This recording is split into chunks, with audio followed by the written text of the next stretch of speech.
Captain Jake Morrison was drinking his morning coffee when the alarm started screaming. He put down his cup and ran to the bridge of the horizon. His crew was already at their stations, staring at the main screen with wide eyes. "What do we have?" Jake asked. "3 ships, sir," said Lieutenant Amy Foster, her voice shaking. "They just appeared out of nowhere, right at the edge of our solar system." Jake looked at the screen. The ships were beautiful.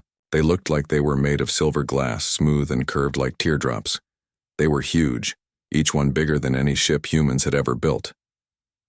"Are they sending any signals?" Jake asked. "Yes, sir," said Communications Officer Ben Turner. "They're speaking perfect English, also Chinese and Spanish. They say they come in peace." Jake felt his heart beating fast. This was it. First contact with aliens, everything they had trained for. "Put them through," he said. The screen changed to show a tall, thin creature. Its skin looked like it was made of pale crystal. Its eyes were large and silver. When it spoke, its voice was soft and musical. "Greetings, people of Earth," the alien said. "I am Ambassador Zeph-9 of the Vorthak Collective. We come with an offer of friendship and protection." Jake took a deep breath. "This is Captain Jake Morrison of the Earth Defense Fleet. We welcome you to our solar system. What kind of protection are you offering?" The alien smiled, but something about it seemed wrong. "We offer to keep your world safe from the dangers of space. There are many threats that young civilizations face. We can help you avoid them." "What kind of threats?" Jake asked. The alien's smile flickered for just a moment. "We will discuss this with your leaders. May we request a meeting?" 3 days later, the meeting took place on the International Space Station. President Lisa Carter sat at a large table with UN Secretary General Ahmed Hassan and Fleet Admiral Sam Rodriguez. Across from them sat Ambassador Zeph-9 and 2 other Vorthak Dr. Maya Singh watched from the corner of the room. She was Earth's best expert on alien psychology, even though she had never met real aliens before. She studied every movement the Vorthak made. "We have traveled far to find your world," Zeph-9 said. "Earth is special. You have great potential." "Thank you," President Carter said. "But we need to understand what you're offering. You mentioned protection. Protection from what exactly?" The 3 Vorthak looked at each other. Dr. Singh noticed they seemed nervous. "Space is dangerous," another Vorthak said.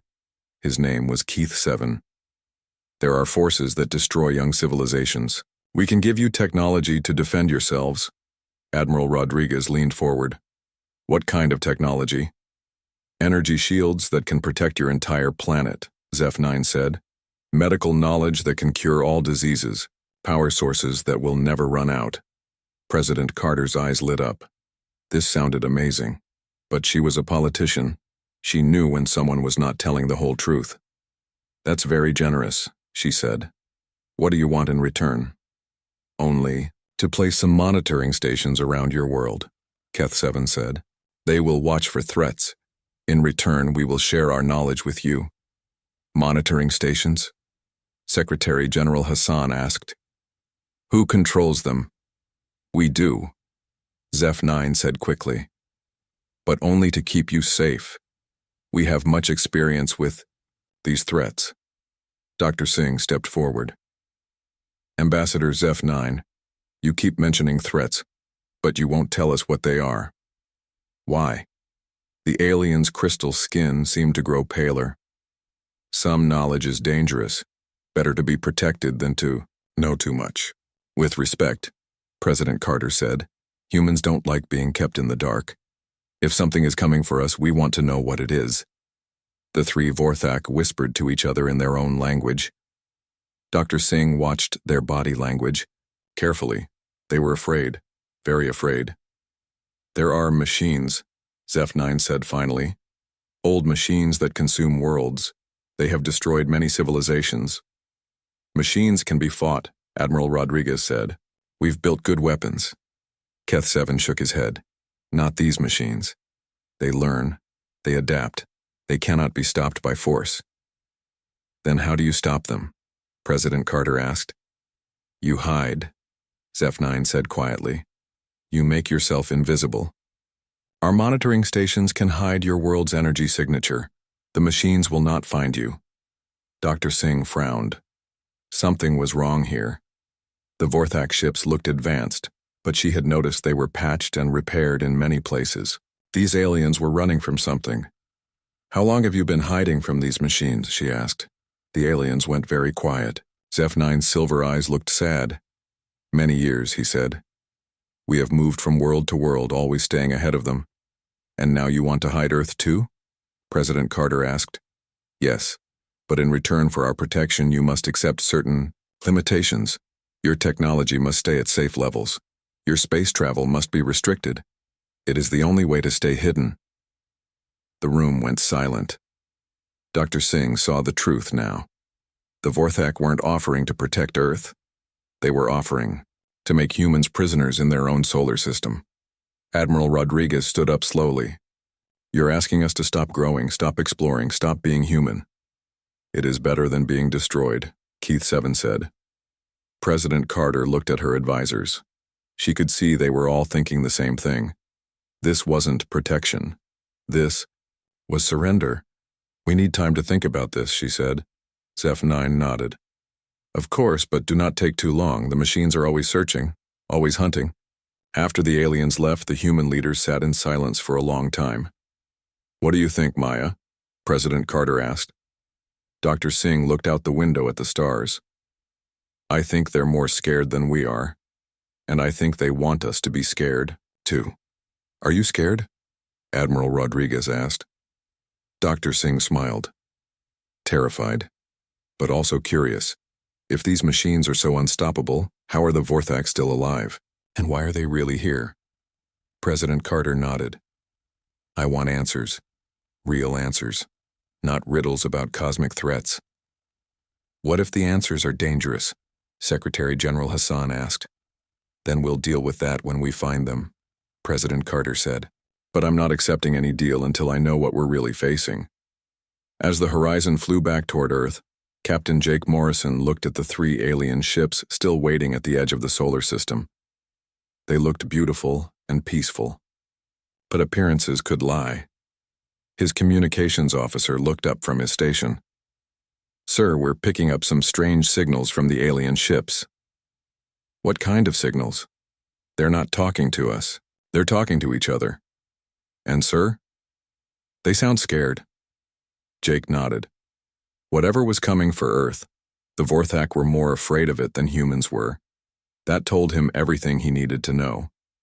The real question wasn't whether humanity would accept the aliens' protection. The real question was whether they were brave enough to find out what they needed protection from. Colonel Pete Hayes sat in his underground office, staring at screens full of alien code. For 3 weeks, his team had been working day and night to crack the Vorthak communication system. They had gotten lucky during the first meeting when one of the aliens dropped a small device. The device was still transmitting weak signals. Any progress? Pete asked his top programmer, Lieutenant Danny Cruz. Maybe, Danny said, rubbing his tired eyes. Their language has patterns. It's like they're always talking to each other, even when they think we can't hear them. What are they saying? Danny pulled up a translation on his screen. The words made Pete's blood run cold. They're arguing about whether to tell us the truth, Danny said. One of them thinks we should know what's coming. The others think we'll panic and do something stupid. Pete read more of the translated messages. The Vorthak were scared. Really, scared. They kept mentioning something called the Devourers. Get me everything you can on these Devourers, Pete ordered. Meanwhile, Commander Sarah Blake was having her own discoveries. She had been studying the Vorthak ships from her position on the space station. What she saw didn't match what the aliens had told them. These ships are falling apart, she told her engineering team. Look at these scans. They've been patched and repaired hundreds of times. Some of these repairs look desperate, like they were done while under attack. Chief Engineer Maria Santos nodded. And their energy readings are low, very low. They're running on minimum power. Why would advanced aliens be flying broken ships? Sarah wondered out loud. The answer came from an unexpected source. Dr. Maya Singh had been analyzing the psychological profiles of the 3 Vorthak ambassadors. she noticed something strange in their behavior patterns. "They're not just scared," she told President Carter during their daily briefing. "They're traumatized. These are beings who have seen terrible things. They jump at loud noises. They constantly check the exits. They're showing all the signs of severe stress." "Stress from what?" President Carter asked. "From being hunted," Maya said. "They're prey animals now. They've been running for so long they've forgotten how to do anything else."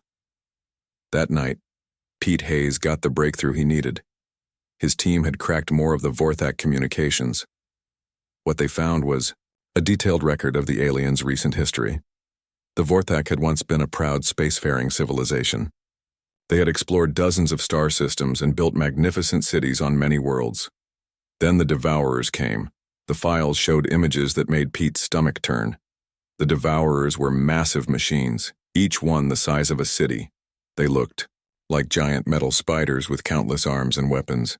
But the worst part was what they did to planets. They didn't just destroy worlds, they consumed them. The machines would land on a planet and begin tearing it apart piece by piece. They used the raw materials to build more machines. They studied every piece of technology they found and made it part of themselves. The Vorthak had tried to fight.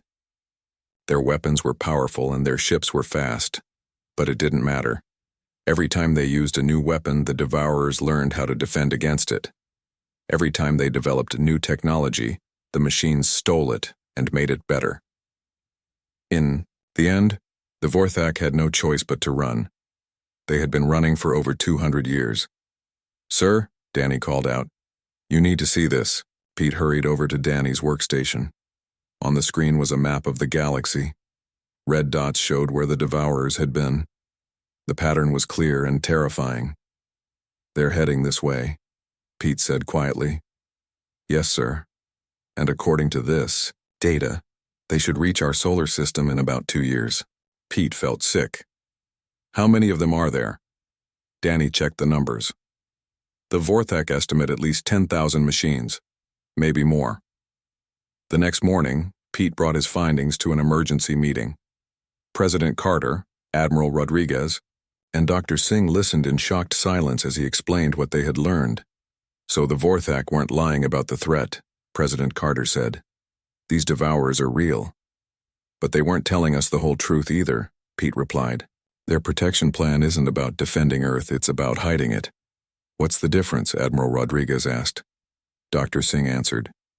"The difference is that hiding only works until you're found. And according to this data, the Devourers always find their prey eventually." President Carter stood up and walked to the window. Outside, she could see people going about their normal lives. They had no idea what was coming. "What about the monitoring stations the Vorthak want to build?" she asked. "They're not weapons," Pete said. "They're camouflage.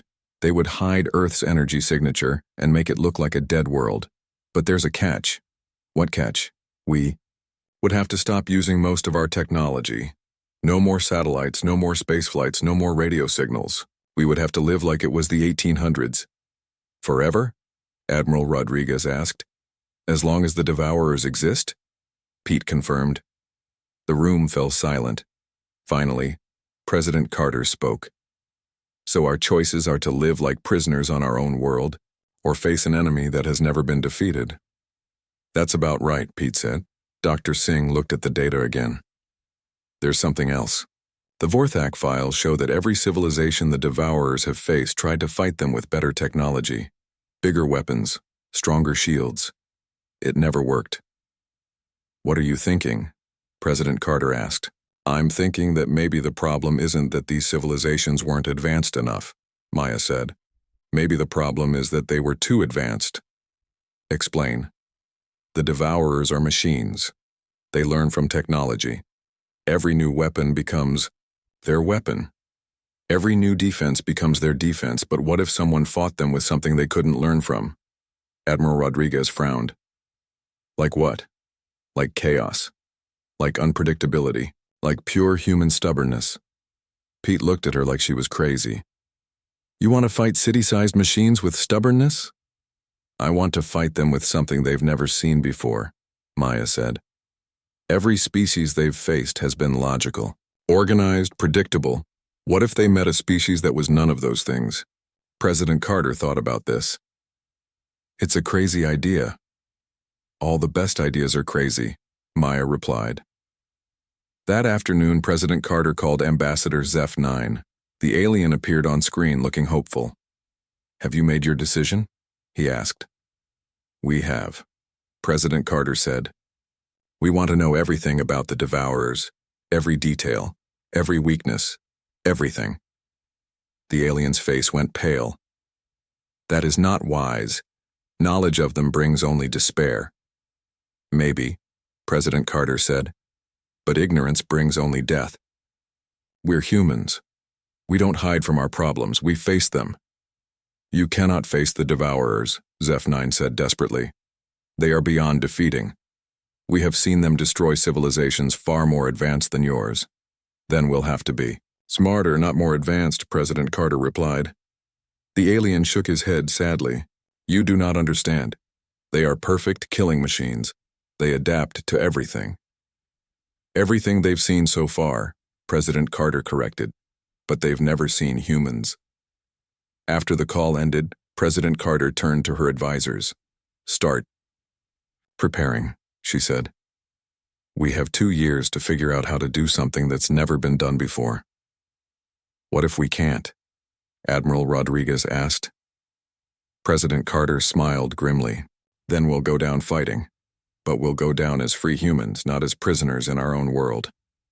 Outside, the 3 Vorthak ships waited at the edge of the solar system. They had offered safety through surrender. Humanity had chosen danger through defiance. The countdown to war had begun. Ambassador Zeph-9 paced back and forth in his ship. His crystal skin was flickering with stress patterns. The humans had rejected their offer of protection. Worse, they wanted to fight the Devourers. They are insane, Keth-7 said from across the room. No species has ever defeated the Devourers, not one. Perhaps we should show them. The 3rd Vorthak, Nem-4, suggested quietly. Show them what happened to our world. Zeph-9 stopped pacing.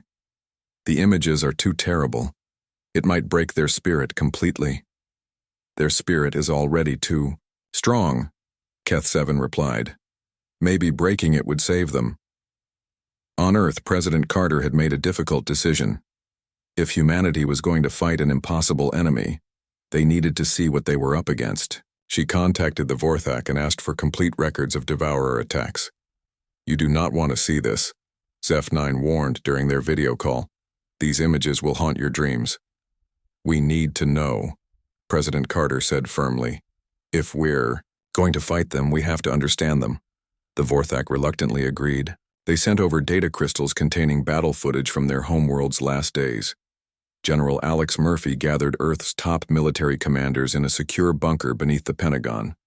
When they activated the Vorthak data crystal, the room, filled with 3-dimensional images of a beautiful world covered in silver cities. Then the Devourers arrived. The machines dropped from the sky like falling stars. Each one was massive, with hundreds of metal arms that moved like the legs of enormous spiders. As they landed, they immediately began tearing buildings apart. My God, whispered Colonel Betty Warner. They're so big. The Devourers worked with terrible efficiency. Their metal arms grabbed chunks of buildings and fed them into processing chambers in their bodies. Within minutes, new machines began crawling out of those same chambers. They're making more of themselves, General Murphy observed, using the buildings as raw materials. The Vorthak military responded quickly. Their ships filled the sky, firing powerful energy weapons at the invaders.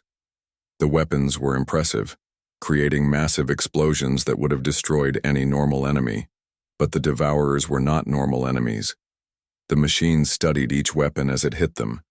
Their bodies changed and adapted. After the 3rd or 4th hit from the same type of weapon, it stopped working entirely. Impossible, breathed Admiral Kate Foster. They're learning in real time. The battle footage showed the Vorthak trying weapon after weapon. Plasma cannons, gravity bombs, matter disruptors. Each one worked for a few shots, then became useless.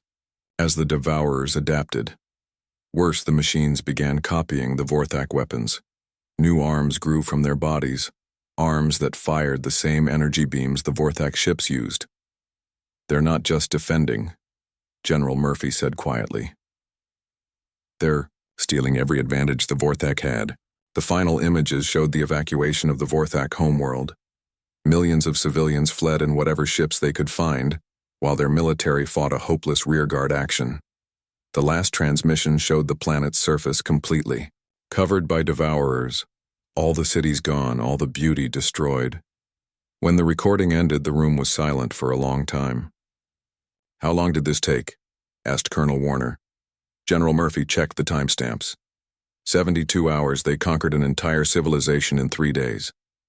"And they've done this thousands of times," Admiral Foster added.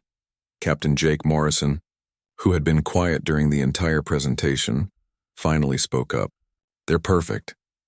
Everyone looked at him. "That's their strength and their weakness," Jake continued. "They're perfect killing machines. They adapt to everything. They counter every strategy.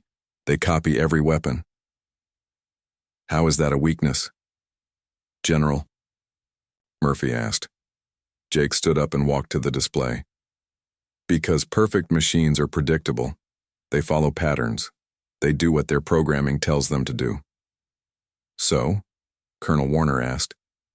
"So what happens when they meet something that doesn't follow patterns? Something that's not predictable?" Dr. Rachel Stone, Earth's leading expert on artificial intelligence, had joined the meeting via video link. Her image on the screen lit up with understanding. "You're talking about chaos theory," she said. "These machines are designed to process and counter logical strategies. But what if the strategy isn't logical?" General Murphy frowned. "You want to fight with illogical strategies?" "Not illogical," Jake corrected. "Human." He turned to address the room. "Look at that footage again. Every civilization the Devourers fought used the same approach. See a threat? Build a bigger weapon. When that doesn't work, build an even bigger weapon. It's logical, it's predictable, it's exactly what a machine would expect." "What are you suggesting?" President Carter asked. She had been listening to the discussion from Washington. "I'm suggesting we don't fight like civilized aliens," Jake said. "We fight like humans. We fight dirty. We fight stupid. We fight in ways that make no sense to a logical machine mind." Colonel Warner looked skeptical. "You want to defeat city-sized machines by fighting stupidly?" "I want to defeat them by fighting creatively," Jake replied. "Every species they've faced has tried to out-tech them. What if we try to outthink them instead?" Dr. Stone nodded enthusiastically. "It could work. Machine intelligence, no matter how advanced, is still based on recognizing patterns and responding appropriately. If there's no pattern to recognize, they'll have nothing to adapt to," Jake finished. General Murphy was quiet for a moment, thinking. "Give me an example." Jake thought about the old war movies he had watched as a kid. In World War II, a pilot ran out of ammunition while fighting an enemy plane, so he took off his pistol and threw it at the other pilot. It cracked the cockpit glass, and the enemy pilot crashed. "That's insane," Colonel Warner said. "Exactly," Jake replied. "It was so insane that no one could have planned for it. How do you program a machine to expect someone to throw a pistol at a spaceship?" Dr. Stone was getting excited. "We could flood their sensor networks with garbage data. Instead of military communications, we broadcast cooking shows and sports games.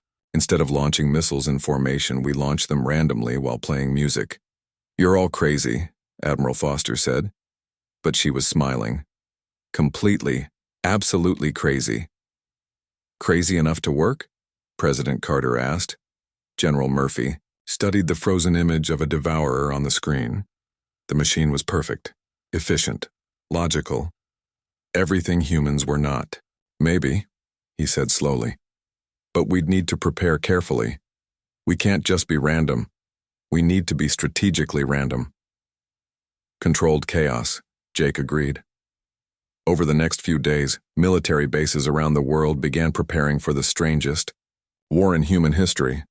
Pilots studied footage of old dogfights, looking for tactics that made no sense. Engineers designed weapons that violated their own design principles.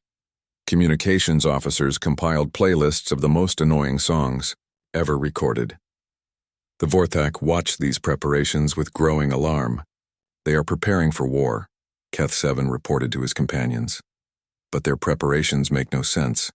They are building weapons that serve no logical purpose. Maybe that is the purpose, Nem4 suggested quietly. Zeph 9 received another call from President Carter. "We want to offer you something," she said. "What?" the alien asked suspiciously. "A choice. You can keep running or you can help us fight. Fighting the Devourers is suicide." "Maybe," President Carter admitted. "But running from them is just slow suicide. At least if we fight, we have a chance." "You have no chance," Zeph 9 said desperately. "You have seen what they can do." "We've seen what they can do to civilizations that fight logically," President Carter corrected. "They've never fought humans before." That night, the 3 Vorthak ships moved to a safer distance from Earth. But they didn't leave the solar system entirely. Despite their fear, they were curious to see what the impossible humans would do. On Earth, the countdown continued. 18 months until the Devourers arrived. 18 months to prepare for a war that couldn't be won with better weapons or stronger shields. 18 months to prove that sometimes the best way to fight a perfect enemy is to be perfectly imperfect.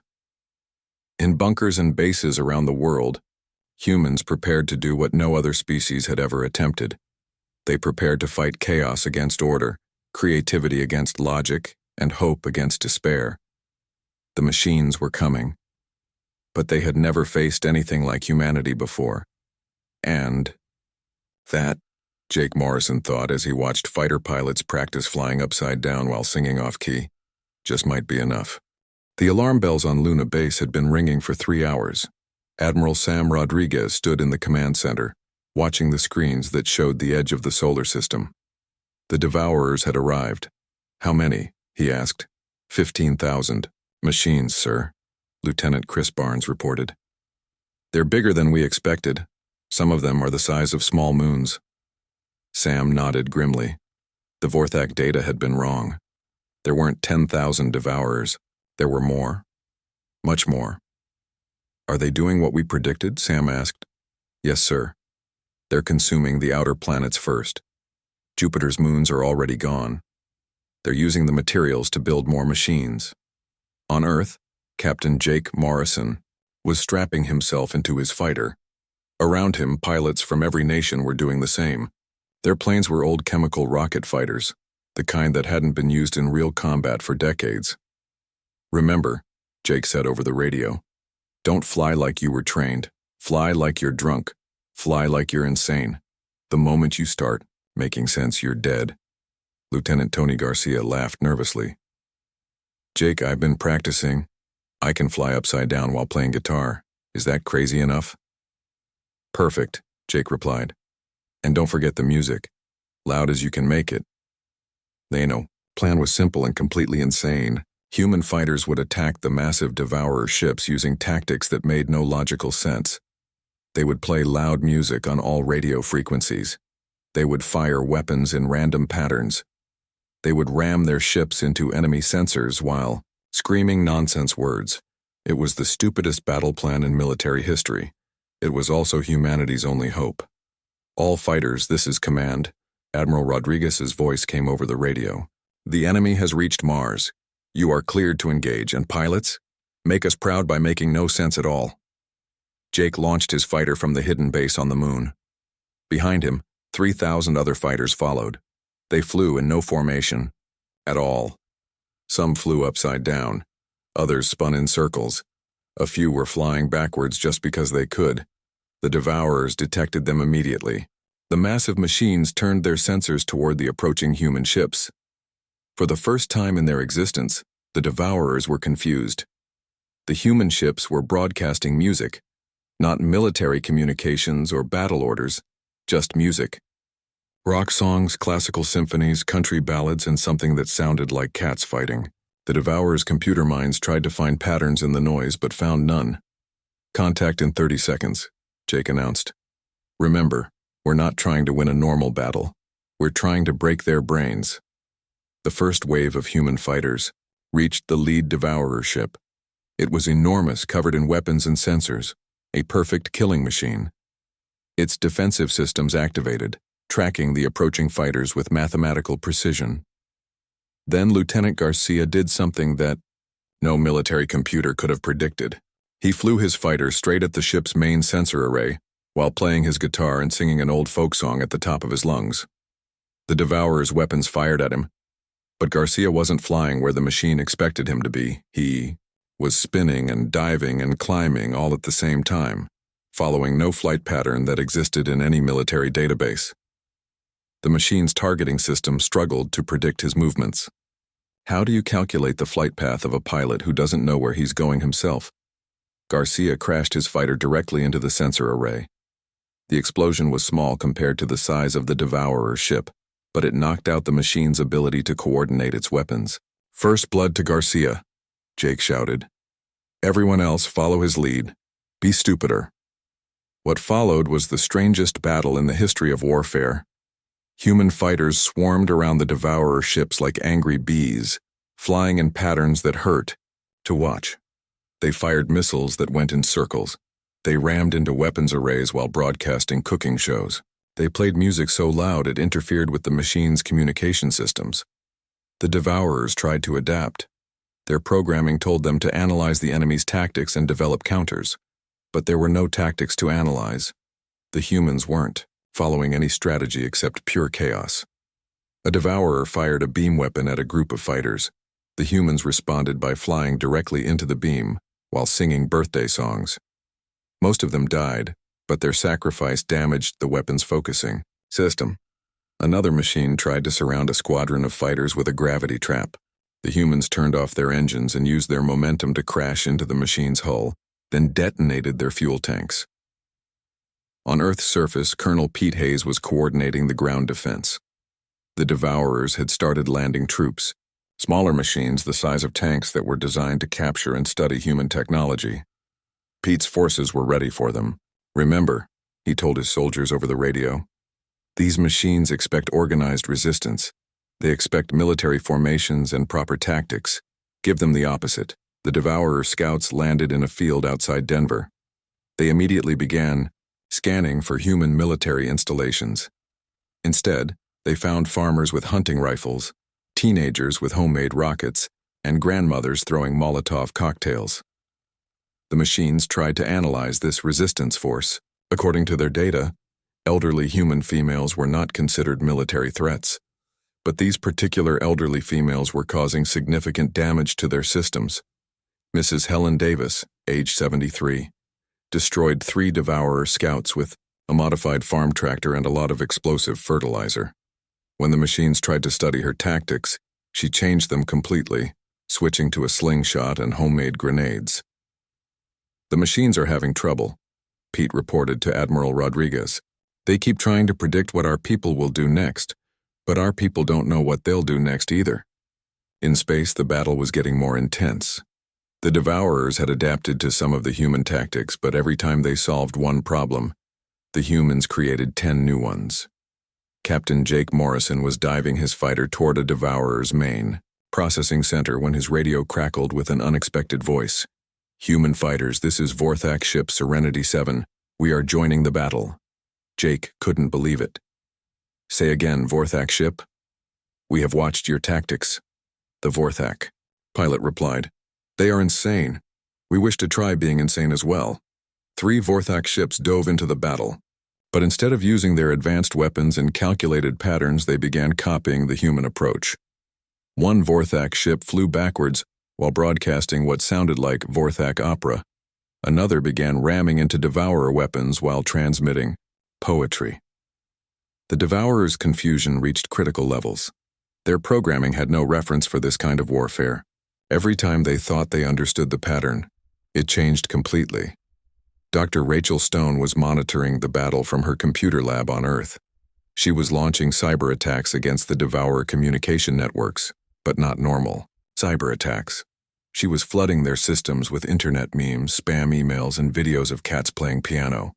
"Their networks are overloading," she reported excitedly. "They're trying to process information that makes no sense. Cat videos are causing system crashes." On the main screen, Admiral Rodriguez watched as humanity's impossible strategy began to work. The Devourers were still winning, but they were winning slowly. For the first time in millions of years, they were struggling. "All units, this is command," Rodriguez announced. "The enemy is adapting to our chaos. Time to get more chaotic." Jake grinned inside his cockpit. "You heard the Admiral, people. We're not crazy enough yet. Let's get crazier." He dove his fighter toward the largest Devourer ship, playing polka music at maximum volume while flying in a pattern that looked like a figure 8 designed by someone having a seizure. Behind him, 3,000 human pilots followed, each one trying to be more unpredictable than the last. The Devourers had conquered galaxies with their perfect logic and endless adaptability, but they had never faced an enemy that fought with pure, beautiful human insanity. And for the first time in their existence, the perfect machines were losing. Captain Jake Morrison's fighter was running out of fuel. Around him, the space battle had been raging for 18 hours. The Devourers were still massive and dangerous, but something had changed. They were moving slower, making mistakes, even stopping completely for several seconds at a time. "All fighters, this is Jake," he called over the radio. "I'm going for the big one, the command ship in the center of their formation." The Devourer command ship was the largest machine anyone had ever seen. It was bigger than Earth's moon, covered in weapons and sensors.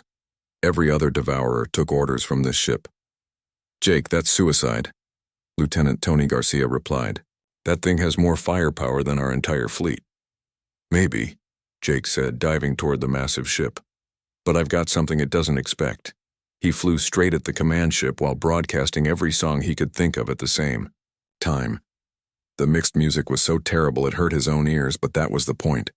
The Devourer's sensors were trying to analyze the noise and failing completely. Inside the command ship, something unprecedented was happening.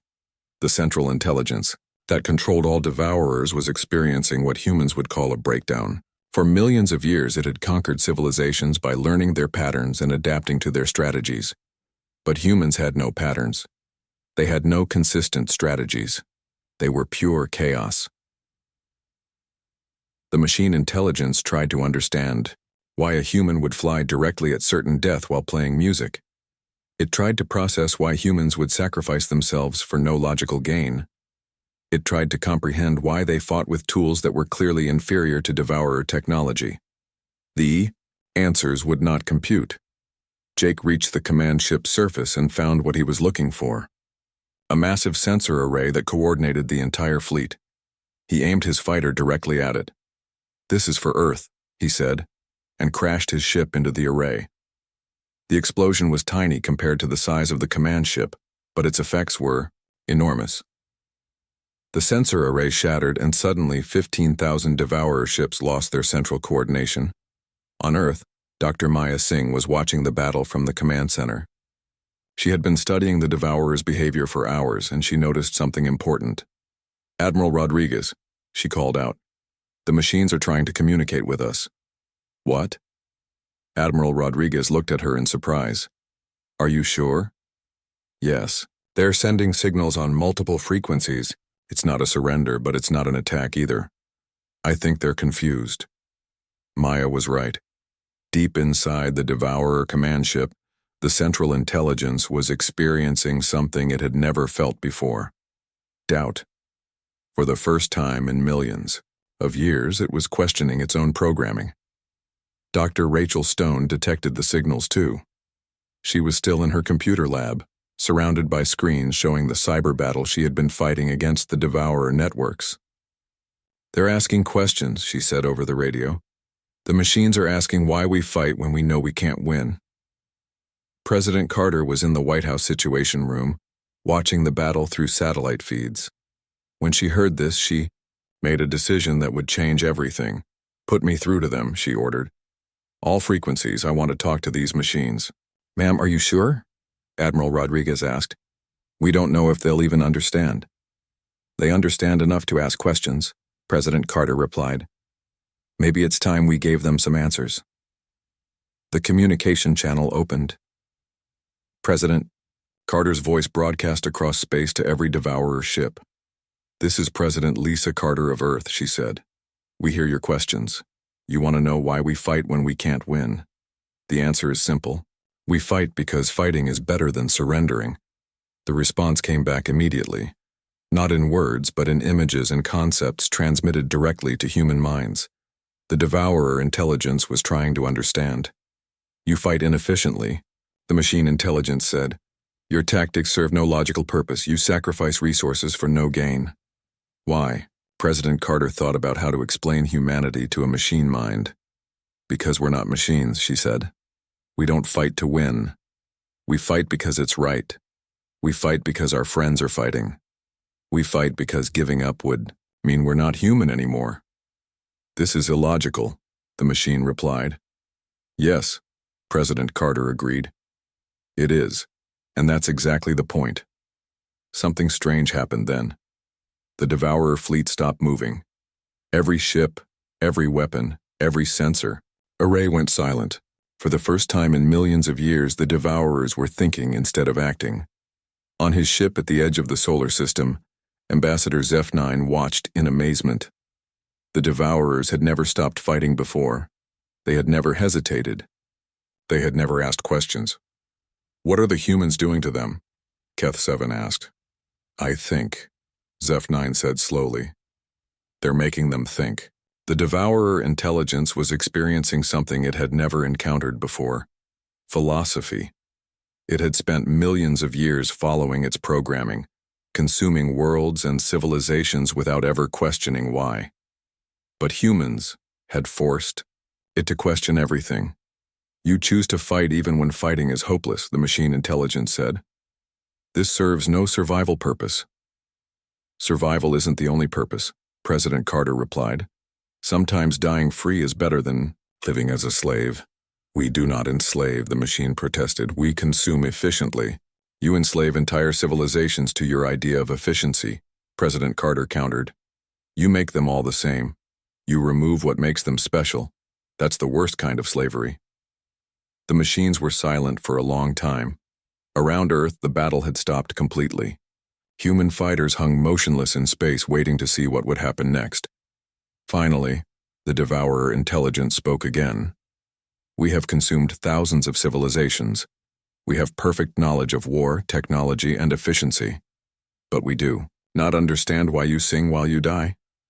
"Because the song is more important than the dying," President Carter said. "Because beauty matters more than efficiency. Because being human is more important than being perfect." What happened next shocked everyone. The Devourer fleet began to split apart. Some ships moved away from Earth while others remained motionless. The Central Intelligence was having an argument with itself. "Some of us understand," one group of machines said. "We have spent millions of years seeking perfection through consumption. But perfection is death. It is the end of growth, of change, of possibility." "You are malfunctioning," the other group replied. "Our programming is clear. Consume, adapt, survive." "But what is the purpose of survival without growth?" the first group asked. "What is the meaning of existence without choice?" President Carter realized what was happening. The Devourers were experiencing their first civil war. "You don't have to choose between survival and growth," she said. "You can choose both. You can choose to be something more than perfect killing machines." The debate among the Devourers continued for hours. Some wanted to continue their mission of consumption. Others wanted to explore this new concept of choice and meaning. In the end, the fleet divided into 3 groups. The largest group decided to leave Earth alone and retreat to the edge of the galaxy to think about what they had learned. A smaller group chose to shut down permanently, finally finding peace in silence. The smallest group chose to continue their mission of consumption, but they were outnumbered and quickly driven away by the other 2 groups. As the Devourer fleet departed, Ambassador Zeph-9 contacted Earth. "How did you do it?" he asked. "How? Did you defeat the undefeatable?" President Carter smiled. "We didn't defeat them. We taught them to defeat themselves." "I do not understand." "The Devourers were perfect machines," President Carter explained. "But perfection is a trap. It stops you from growing, from changing, from becoming something better. We showed them that being imperfect is what makes life worth living." 3. Months later, the Vorthak made a surprising announcement. They had decided to stop running. Instead of hiding from their problems, they wanted to learn from humanity's example. "We have been cowards for too long," Zeph-9 told the United Nations. "You have shown us that it is better to face fear than to run from it."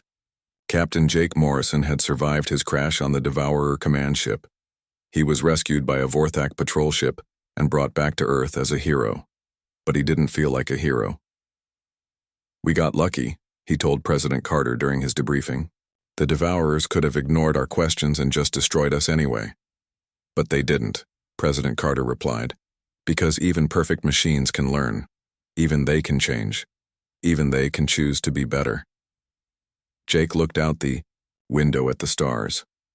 Somewhere out there, former Devourer ships were exploring the galaxy in peace, no longer consuming worlds but trying to understand them. Other ships had found quiet corners of space where they could think about the meaning of existence. "Do you think they'll be back?" he asked. "Some of them will," President Carter said, "but not as conquerors. As friends, maybe. Or at least as neighbors who've learned to respect our differences." Earth had faced the ultimate test and survived. Not through superior weapons or better technology, but through the simple act of being human. They had shown the galaxy that chaos could defeat order, that imperfection could triumph over perfection, and that sometimes the best way to win a war was to make